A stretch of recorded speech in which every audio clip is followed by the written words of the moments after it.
Tiger अभी जिंदा है। अस्सलाम वालेकुम वरहमतुल्लाहि वबरकातुहू। शहर शरीफ पर तशरीफ फरमा ऑल इंडिया मजलिस इत्तेहादुल मुस्लिमीन के रुकन असेंबली महाराष्ट्र के असल शेर मेरे भाई,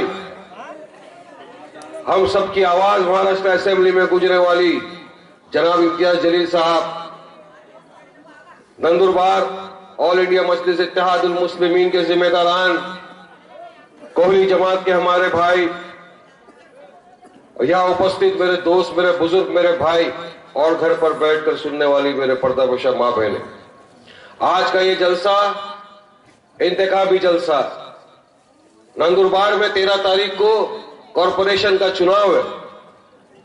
तमाम सियासत पार्टी ने अपने अपने नुमाइंदों को खड़ा किया है, वहीं पर मजलिस इत्तेहादुल मुस्लिमीन ने भी अपने नुमाइंदों को आपके हलकों से खड़ा रखा है, जिनका निशान है पतंग।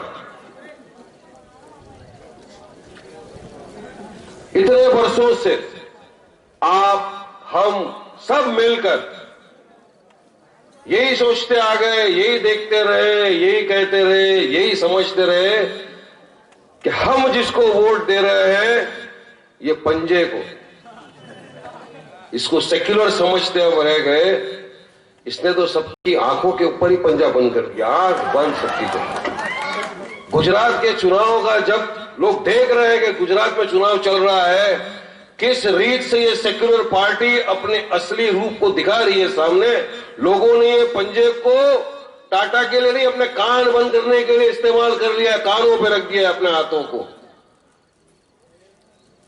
इनका वाइस प्रेसिडेंट राहुल गांधी 22 मंदिरों में चले गए 8 दिन के अंदर, 22 मंदिरों के अंदर एक भी मस्जिद में नहीं गए।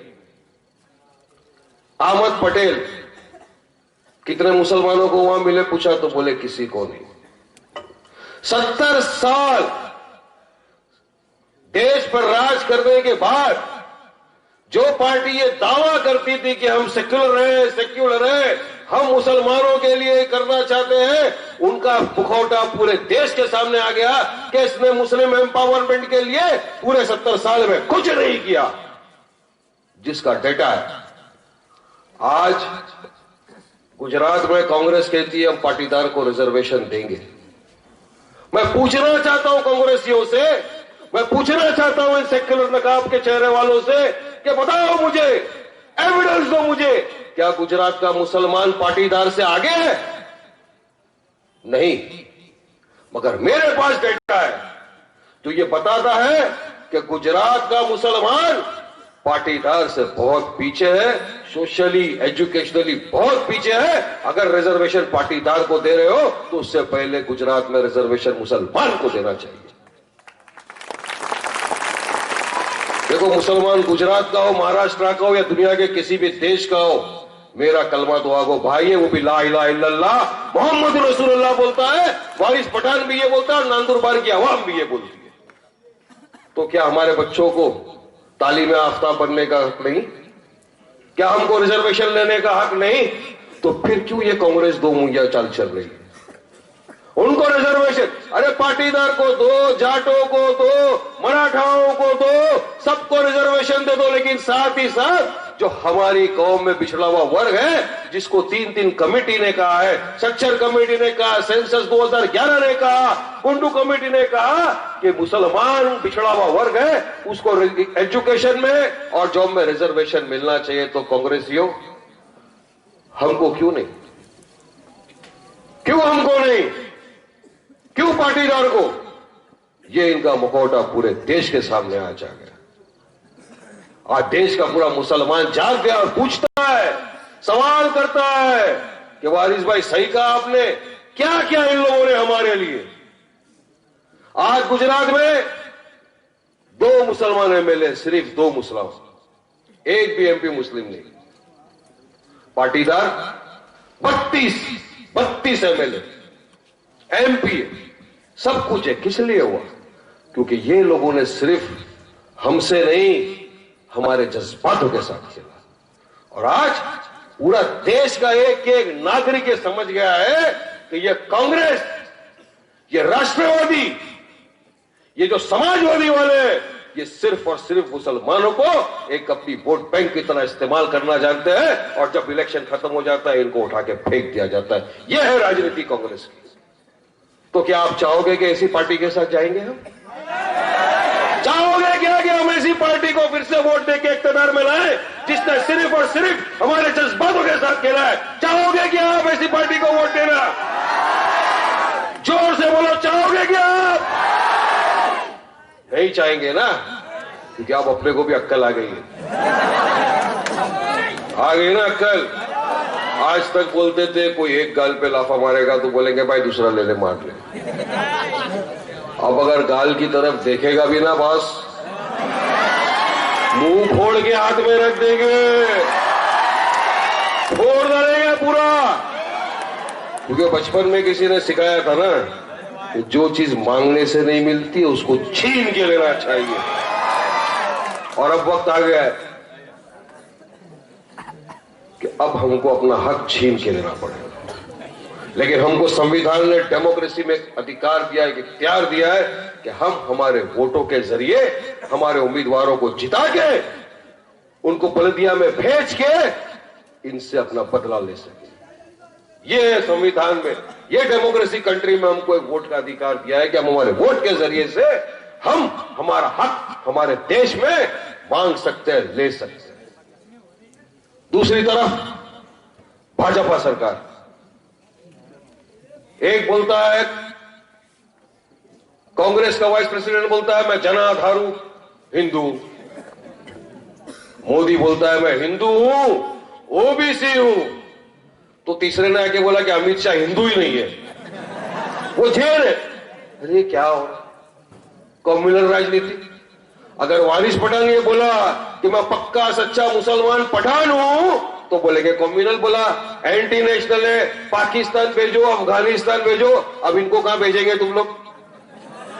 ये कम्युनल पॉलिटिक्स जो कर रहे हैं, डिविजिव पॉलिटिक्स कर रहे हैं, कम्युनलिज्म के नाम पे आपसे वोट मांग रहे हैं, तो इनके लिए सरकार क्यों खामोश बैठी है? क्यों सब खामोश बैठे? क्या ये भी आटा रोटी खाते हैं? क्या कुछ और खाते हैं? भाई अपन तो सब खाते, अड़ा बड़ा सब खाते, क्या ये भी खाते हैं ना भाई? तभी ये पावर, क्योंकि ये पढ़ता है तो आदमी उठता नहीं, उड़ जाता है। इनके खिलाफ क्यों नहीं? हम ये नहीं खड़े हुए, थिएटर में नहीं खड़े हुए जन गण मन पढ़ने के लिए। एंटी नेशनल थिएटर पिक्चर देखने की जगह है, जन गण मन पढ़े। हर जगह हमारी चैलेंज की जाती है, पेट्रोटिज्म, नेशनलिज्म। अरे तुम होते कौन हो भाई? ये देश क्या तुम्हारे बाप की जागीर है क्या? हाँ, ये देश तुम्हारे बाप का नहीं है, हमारा तो हिस्ट्री है।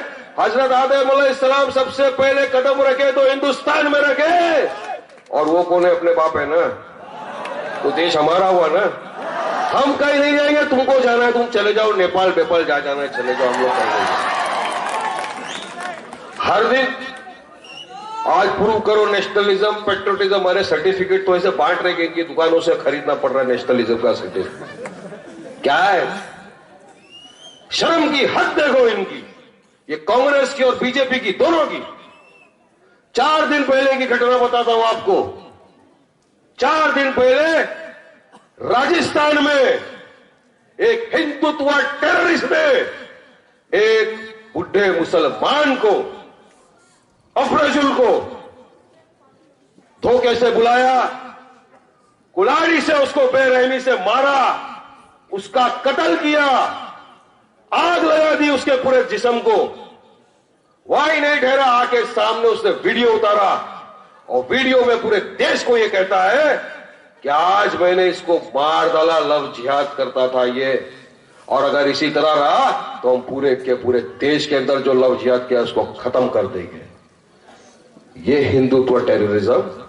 मुझे याद आ गया वो दिन, मुझे याद आ गया वो मंजर, वो एक वीडियो जो मैंने देखा था कई साल पहले, कि जिसमें ISIS का आतंकवादी एक मुसलमान की गर्दन काटता है और उसकी गर्दन लाकर सोशल मीडिया के सामने दिखाता है और बोलता है अरबी के अंदर कि जो हमारी बात नहीं मानेगा हम उसका इस तरह कत्ल कर देंगे। आज वो लाइन चल रहा है हमारे देश को बर्बाद करने के लिए, हमारे देश के सेक्युलर फैब्रिक को खत्म करने के लिए। यह हिंदुत्व टेररिज्म कर रहा है ये, और ये हमारे साथ हो रहा है। मगर अफसोस यहां नहीं है इस बात का कि उसने क्या, उसको तो सजा देंगे हम, उसको तो सजा मिलेगी बराबर। अफसोस इस बात का है कि ये कांग्रेस के बड़े बड़े वरिष्ठ नेता, ये अपने आप को मुसलमानों का हमदर्द कहने वाले, ये अपने आप को सेक्युलर बताने वाले, ये क्यों खामोश है? किसी ने एक अल्फाज भी कहा क्या? बताओ मुझे इस बात पे। कोई नहीं बोल रहा। मतलब तुम्हारे हिसाब से क्या उसने सही किया क्या? अरे लव लव है, जिहाद जिहाद है। क्या आपको जिहाद का मतलब भी मालूम है क्या? चलो बता दो मुझे जिहाद का मतलब क्या है। इस तरह से हमारे लोगों को मारा जा रहा है, काटा जा रहा है, जलाया जा रहा है, और हमने जिनको इतने सालों से इख्तियार में बिठाया, जिनको पावर दिया, जिनको वोट दिया, जिन पर भरोसा किया, कोई की जुबान नहीं खुली कि नहीं उसने जो किया गलत है, उसको सजा मिलनी चाहिए, इंसाफ होना चाहिए। किसी ने आवाज नहीं उठाई, ना बीजेपी ने उठाई, ना कांग्रेस ने उठाई, ना समाजवादी ने उठाई। हाँ, अगर एक आवाज उठी तो आवाज मेरे कायद की उठी, जनाब बैरिस्टर असदुद्दीन ओवैसी की उठी आवाज। यह है मर्द मुजाहिद जमात, यह है हम लोग, यह मजलिस इत्तेहादुल मुस्लिमीन है। जहां इंसाफ की बात है हम हमारा आवाज उठाएंगे। हक की लड़ाई हम आपके लिए लड़ेंगे और लड़ते रहेंगे लास्ट तक। आपका साथ जरूरी है। क्या उस दरिंदे राजस्थान में जिसने इतनी बेहुदा हरकत की, एक मुसलमान को, मजलूम को काट के जला दिया, क्या उसको फांसी मिलना चाहिए? नहीं मिलना चाहिए? सरेआम मिलना चाहिए? नहीं मिलना चाहिए? मिलना चाहिए ना। मजलिस इत्तेहादुल मुस्लिमीन इंशाअल्लाह आवाज उठाएगी, हम दिलाएंगे, हम करेंगे इंसाफ उसका भी, क्योंकि हमारी जमात का काम है इंसाफ दिलाना। इतने बरसों से जो हमारे साथ लूटा गया, उनको फटकारा गया, पीटा गया, वो सब चीज का बदला लेंगे, हमारा हक मांगेंगे। मगर इस हक की लड़ाई में हमको आपका साथ चाहिए। आपके साथ के बिना विकास नहीं हो सकता, आपके साथ के बिना तरक्की नहीं हो सकती। आज अगर हम पे जुल्म हो रहा है, सितम हो रहा है, विकास हमारा रुक गया है, तो उसकी वजह कहीं और नहीं है भाई साहब। उसकी वजह अगर आप ढूंढोगे तो कहीं ना कहीं हम में आपस में ही है। उसकी वजह एक ये है कि हम में इत्तेहाद नहीं, हम मुत्तहीद नहीं। एक इसमें बटा हुआ है, एक उसमें बटा हुआ है, एक फला में बटा हुआ है, कोई फिरके में बटा हुआ है, कोई पार्टी में बटा हुआ है। हम में इत्तेहाद नहीं। इसका फायदा ये जालिम लोगों को मिलता है। जिस दिन हम एक हो गए, जिस दिन हम में इत्तेहाद पैदा कर लिया, हम मुत्तहीद हो गए, तो इंशाअल्लाह ताला किसी के माइकल की ताकत नहीं कि किसी मुसलमान को इस तरह रास्ते पे बेदर्दी के साथ जलाए या किसी मुसलमान को नौकरी नहीं दे। इत्तेहाद पैदा करना जरूरी है। आज हम जो आपके बीच आए तो हम आपसे रिक्वेस्ट करना है, दरखास्त करना है, हाथ जोड़ के अदबन गुजारिश करना है कि मेरे भाइयों, बुजुर्गों, दोस्तों, साथियों, अब भी मौका एक हो जाओ। अब भी मौका है। अगर हमको आने वाली हमारी नस्लों को तबाह बर्बाद होने से बचाना है तो हमको एक होना पड़ेगा, एक प्लेटफॉर्म पे आना पड़ेगा, हमारे हक के लिए, हमारे डेवलपमेंट के लिए, हमारे विकास के लिए। कब होगा ये? आज नंदुरबार में अगर अब देखा जाए, इतने बरसों से सियासती पार्टियां जीतते जा रही है, मगर विकास के नाम पे मैं नहीं समझता हूं कि कुछ खास काम यहां पे दिख रहा है।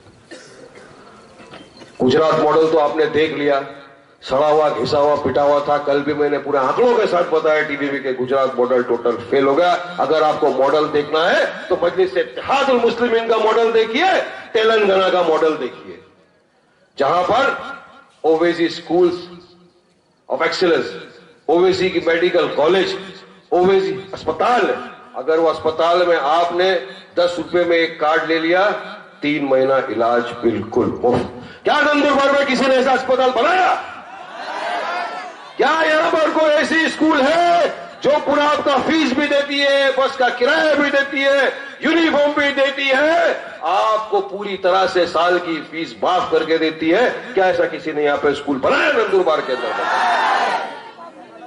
तो गुजरात का मॉडल अच्छा है कि अपना तेलंगाना का मॉडल अच्छा है? असद भाई का मॉडल अच्छा है ना?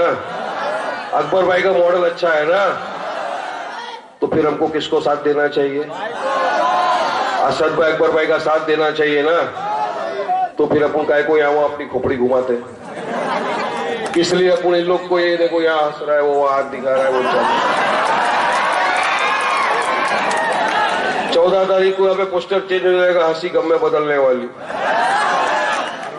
कदम बढ़िया है। और इसको तो अभी अपन ही नहीं, पूरा देश ही करने वाला है। Tata bye bye. वो ट्रेन में जाने का टाइम कैसा करते, पूरा देश ये करने वाला है, अपने को भी करने का है। सबसे पहले अपन ही स्टेप उठा दो, नंदुरबार से ही शुरू। चल भाई कांग्रेस टाटा, और अब MIM आता, तरक्की दिखाता, डेवलपमेंट करता, आगे बढ़ाता और तुमको लात मारता। याद रखो मेरे भाइयों बुजुर्गों दोस्तों, चुनाव 13 तारीख को है। काफी आएंगे आपके चौखट पे लुक्के सुक्के, डब्बा बैग प्लास्टिक की थैली सब लेके आएंगे। देखो लेने का भाई, अपना ही माल है, अपने पसीने की कमाई इन लोगों ने इतने सालों से खा खा के बैठे हैं। माल लो वहां से, मगर 13 तारीख को डाल दो का, 13 तारीख को इतनी पतंग उड़ा दो पूरे नंदुरबार के आसमान में कि इनको समझ जाए कि जब मुसलमान अक्कल से निकलता है और उठता है ना, तो आटा टाटा बाबा पूरा लात के सर मार के दिखा देता है। दिखा, ये दिखाओ इनको हमारी एकता का सबूत, ये दिखाओ हमारा एकता का पैगाम, ये दिखाओ कि देखो जब एक मुसलमान मुत्तहिद होता है तो दुनिया की कोई ताकत उसको अलग नहीं कर सकती, कोई ताकत उसको हरा नहीं सकती, क्योंकि अब मुसलमान जाग चुका है, दलित भाई जाग चुका है, क्योंकि हमारे पे इतने बरसों से जो जुल्म हुआ है, तो आज मुसलमान और हमारे दलित भाइयों को लगता है कि नहीं, हमको भी कोई ऐसी पार्टी के साथ जाना चाहिए जो हमारे हक की लड़ाई लड़ती है, जो मुसलमानों के, दलितों के, मजलूमों के हक के लिए लड़ती है। और लड़ती नहीं साहब, वो लड़के जीतते भी है। एक वाहिद शख्स के पार्लियामेंट को हिला दिया, एक ही है ना, पूरे के पूरे बीजेपी, अंग्रेज का अंग्रेज, विश्व हिंदू परिषद जो भी आता है ऐसी स्पीच देता है कि सामने वाला खड़ा भी नहीं होता बैठे बैठे। तो ऐसे मर्द मुजाहिद का फर्ज बनता है ना हमारा, क्या उनका कंधे से कंधा मिलाकर उनको मजबूत करे। उनका मजबूत होना, मजलिस इत्तेहादुल मुस्लिमीन का मजबूत होना, हमारा मजबूत होना है, कौम का मजबूत होना है, दलित मुसलमान एकता का सबूत मजबूत होता है। ये सब करना है तो 13 तारीख के दिन बराए करम यहाँ पे आकर सुने, मजा लिए बिंदास, तो इसका थोड़ा सा हक मेरा बनता है ना। आपका जितना हक है मेरे पे, उतना हक मेरा आप पे है क्या नहीं है? चलो बोलो, आप मेरे भाई है नहीं है? भाई के नाते मेरी इज्जत आबरू रख लेंगे ना भाई? 13 तारीख को अपने इस भाई की इज्जत बचा लेंगे ना भाई? मार देंगे ना मोहर पतंग के ऊपर डपाडप, ठकाठक मारेंगे ना, घर से निकल निकल के मारेंगे ना, भगा के फेंकेंगे ना, पंजे को टाटा करेंगे ना, कमल को गटर में गिराएंगे ना, तीर कमान का तोड़ देंगे ना। याद रखना, जुबान दिया है और ये अपने वाले की जुबान है, अपन जुमलाबाज नहीं है। 15 लाख डालेंगे, ब्लैक मनी लाएंगे, कोई झूठ बात नहीं, जो है ओरिजिनल एकदम ओपन टू क्लोज बात करने का है अपने को, एकदम सामने साफ सफाई वाली बात। लिहाजा 13 तारीख को आप तमाम लोग आए, अपने घर वालों को लाए, सबको दिखाएं कि वोट डालने से कितना फायदा है। संविधान ने डेमोक्रेटिक कंट्री में जो अपने को इख्तियार दिया है उसको यूज करने से कितना हमको फायदा होता है, हमारे आने वाली नस्लों को इसका फायदा होता है। जमहूरी इख्तियार क्या है अपना, इसको पूरी तरह हासिल करिए। और अब जाने के पहले मैं आपसे अदबन रिक्वेस्ट करूंगा कि हम जिस विशाल देश में रहते हैं, जो गंगा जमुना का सरस्वती का प्रतीक है, इस देश की तारीफ तो हमारे दिलो मन मगज में बसती है। भले लोग कुछ भी बोल दे, मगर हमारे दिल में तो इस देश की मोहब्बत है। मैं नारे लगाऊंगा, आप मेरा साथ देंगे ना? हिंदुस्तान, हिंदुस्तान, हिंदुस्तान। अब ऐसा नारा लगाओ कि जो मेरे शेर है महाराष्ट्र इम्तियाज जलील ने कहा ना, बॉर्डर पे ये गुजरात, तो गुजरात का बॉर्डर भी क्रॉस करता देना चाहिए और दिल्ली तक इतना गूंजना चाहिए, इतना गूंजना चाहिए कि राजस्थान में बैठा हो दरिंदे को भी समझ में आ जाए कि तुम लोग की गिनती शुरू, उल्टी गिनती शुरू। लगाएंगे ना नारा? ये तो अपना वाला नारा है ना भाई, ये तो जबरदस्त नारा तकबीर, नारा तकबीर, नारा तकबीर। शुक्रिया, अस्सलाम वालेकुम, आपका यहाँ आके सुनने के लिए बहुत बहुत शुक्रिया। भाई मैं वारिस पठान साहब की शान में एक शेर कह रहा हूं नंदुरबार के अवाम की तारीफ से। न मालो घर की खातिर, न झूठी शान की खातिर, सियासत किया करते हैं फकत ईमान की खातिर। और ये तो सच है कि वंदे मातरम हम कह नहीं सकते, मगर अपनी जान दे सकते हैं हिंदुस्तान की खातिर। कल सुबह में 10:30 बजे MIM ऑफिस से महारैली का आयोजन किया गया है और वो रैली एक और दिल्ली के शेर नसीम सिद्दीकी के साथ होंगी और कल शाम को इससे भी बेहतर और एक और शहर हमारा इलाही चौक पर दहाड़ेगा इंशाअल्लाह ताला।